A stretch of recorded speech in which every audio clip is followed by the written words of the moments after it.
উহুদের ময়দানে নবীজির একজন সাহাবী যার নাম হচ্ছে হযরত কাতাদা রাদিয়াল্লাহু তাআলা আনহু। উহুদের ময়দানে আল্লাহর নবীর সাহাবী হযরত কাতাদা রাদিয়াল্লাহু তাআলা আনহু যুদ্ধ করতেছেন।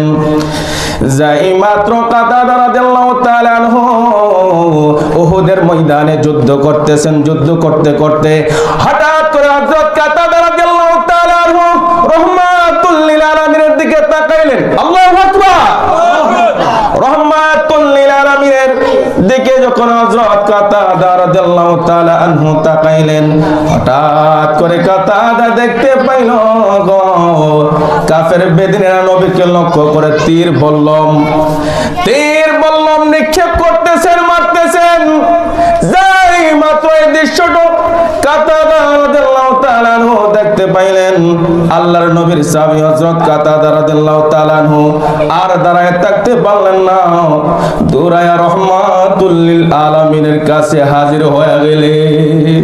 সুবহানাল্লাহ বলবেন না? সুবহানাল্লাহ। আল্লাহর নবীর সাহাবী হযরত কাতাদা রাদিয়াল্লাহু তাআলা আনহু যখন রাহমাতুল লিল আলামিনের কাছে হাজির হয়ে গেলেন, এবার রাহমাতুল লিল আলামিনকে কাতাদা রাদিয়াল্লাহু তাআলা আনহু এইভাবে ব্রেশন করে ধরে রাখলেন। এইভাবে রাহমাতুল লিল আলামিনকে ধরে রাখলেন।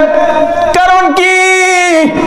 কাতাদা বলেন, কাফের বেদিনে যখন রাহমাতুল লিল আলামিনের শরীর মুবারকের মধ্যে তীর নিক্ষেপ করবে, বর্ষা নিক্ষেপ করবে, বল্লম নিক্ষেপ করবে, ওই তীরের আঘাত যাতে করে রাহমাতুল লিল আলামিনের শরীর মুবারকের মধ্যে না লাগে, এই জন্য কাতাদা রাদিয়াল্লাহু তাআলা আনহু দয়াল নবীকে এইভাবে জড়ায়া ধরে রাখছে। জোরে জোরে বলি সুবহানাল্লাহ। এই আমার বাবাজিরা রে, একটু গভীর মনোযোগ দেন, একটু গভীর মনোযোগ দেন। হযরত কাতাদা রাদিয়াল্লাহু তাআলা আনহু যখন রাহমাতুল লিল আলামিনকে জড়ায়া ধরে রাখলেন, এবার কাফের বেদিনেরা রাহমাতুল লিল আলামিনকে লক্ষ্য করে তীর নিক্ষেপ করতেছেন।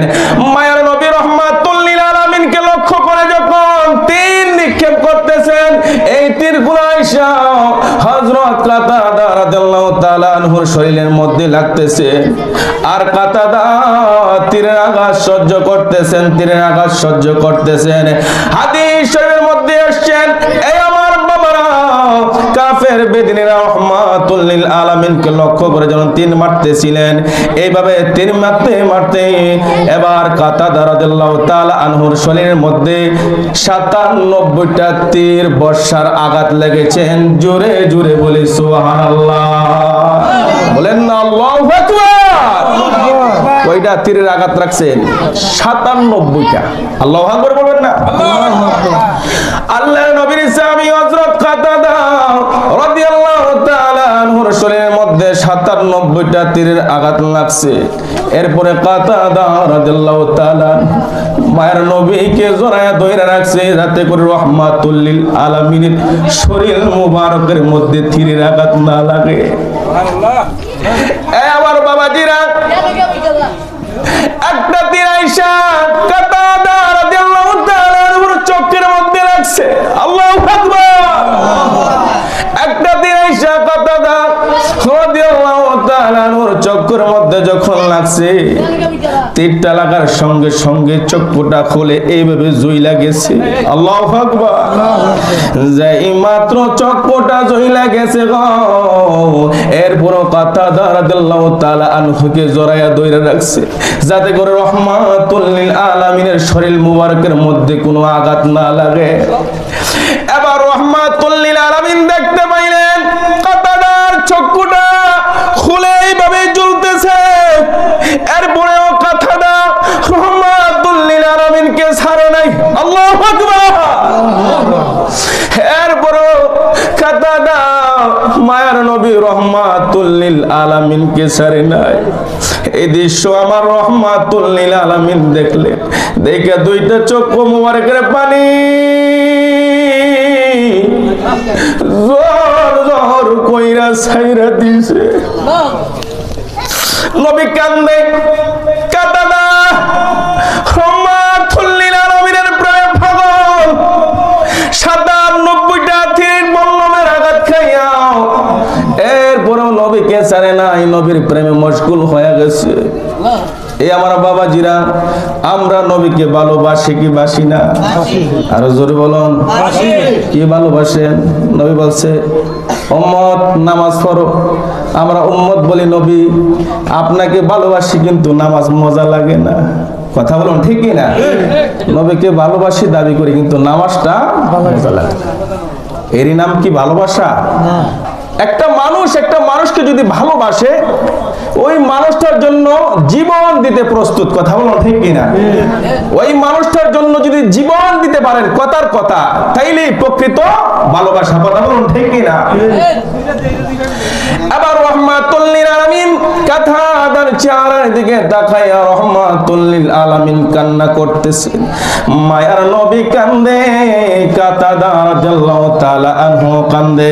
এবার রহমাতুল লিল আলামিন বললেন, কাতাদা তোমার চক্ষুটা খুলে ঝুলে আছে, তুমি এখন কি করবা? কাতাদা রাদিয়াল্লাহু তাআলা আনহু ডাক দিয়ে বলেন, ইয়া রাসূলুল্লাহ, রহমাতুল লিল আলামিন জানে আমি কিছু জানি না। সুবহানাল্লাহ বলেন না, আল্লাহু আকবার। অসুবিধা হচ্ছে? সময় অল্প, এই জন্য টাইম নামাজ করতেছি। সমস্যা হচ্ছে? পাইলে নিরালাই গনবি, পাইলে লাই জোরে, পাইলে নিরালাই গনবি, পাইলে দুই কদমে চুমু খাবো, দুই কদমে চরণ দোলা মাখব গাই, পাইলে নিরালাই গনবি, পাইলাই জোরে, পাইলে নিরালাই গনবি, পাই। চিৎকার মেরে বলি আল্লাহু আকবার। এবার কাতাদা ডাক দিয়ে বলেন, ইয়া রাসূলুল্লাহ, ইয়া হাবিবাল্লাহ, নবী গো আমি কিছু জানি না, রহমাতুল লিল আলামিন জানে। এই কথা যখন কাতাদা রাদিয়াল্লাহু তাআলা আনহু বললেন, রহমাতুল লিল আলামিন বলেন, কাতাদা তুমি কি চক্ষু চাও না আল্লাহর তৈরি জান্নাত চাও? সুবহানাল্লাহ। আস্তে বললেন সুবহানাল্লাহ, জোরে বলেন না সুবহানাল্লাহ। রহমাতুল লিল আলামিন ডাক দেবেন, কাতাদা তুমি কি তোমার চক্ষুটা চাও না আল্লাহর তৈরি জান্নাত চাও? এই প্রশ্ন যখন কাতাদা রাদিয়াল্লাহু তাআলা আনহুকে করলেন, কাতাদা ডাক দিয়ে বলেন, ইয়া রাসূলুল্লাহ, নবী গো আমি জান্নাত চাই না, আমি আমার চক্ষুটা ফিরে চাই। সুবহানাল্লাহ। আচ্ছা বলুন, আমাদের কাছে দয়াল নবী যদি আয়েশা বলছো তুমি জান্নাত চাও না দুনিয়া চাও, আমরা কি বলতাম? জান্নাত চাই বলতাম। কিন্তু নবীজির একজন সাহাবী হইয়া জান্নাত চাইলেন না, চক্ষুটা কিসের জন্য চাইলেন? আল্লাহু আকবার বলবেন না? কাতাদা রাদিয়াল্লাহু তাআলা আনহু ডাক দিয়ে বলেন, ইয়া রাসূলুল্লাহ, ইয়া হাবিবাল্লাহ, আমি জান্নাত চাই না, চক্ষু চাই। এই কথা যখন কাতাদা রাদিয়াল্লাহু তাআলা আনহু বললেন, আল্লাহর হাবিব রহমাতুল লিল আলামিন কি করলেন? রহমাতুল লিল আলামিন এইভাবে চক্ষুটাকে দইরা রহমাতুল লিল আলামিন তুতু মুবারক লাগাইলেন। যাই মাত্র তুতু মুবারক লাগাইছে গো, তুতু মুবারক লাগাইয়া রহমাতুল লিল আলামিন এই কাতাদা রাদিয়াল্লাহু তাআলা আনহুর চক্ষুটা যখন এইভাবে লাগায়া দিলেন, সঙ্গে সঙ্গে কাতাদার চক্ষুটা জোড়া লাগিয়া গেছে। কাতাদা রাদিয়াল্লাহু তাআলা আনহুর চক্ষুটা যখন জোড়া লাগিয়া গেছে, রহমাতুল লিল আলামিন ডাক দিয়ে বলেন, কাতাদা এবার বলো তোমার চক্ষু দিয়ে তুমি দেখতে পারতেছো কিনা? আল্লাহু আকবার। ও কাতাদা তোমার চক্ষু দিয়ে তুমি দেখতে পারতেছো কিনা? এই প্রশ্ন যখন রহমাতুল লিল আলামিন করলেন, কাতাদা ডাক দিয়ে বলেন, ইয়া রাসূলুল্লাহ, নবী গো ও রহমাতুল লিল আলামিন, আমি আল্লাহর কসম করে বলে এই চক্ষুটা দিয়া আমি আগে যেমন দেখতাম, আপনি রহমাতুল লিল আলামিনের তুতু মুবারক দিয়া যখন আমার চক্ষুটা লাগায়া দিয়েছেন, ইয়া রাসূলুল্লাহ, আমি এই চক্ষুটা দিয়া আগের চাইতে আরো বেশি দেখতে পাচ্ছি। বলেন না।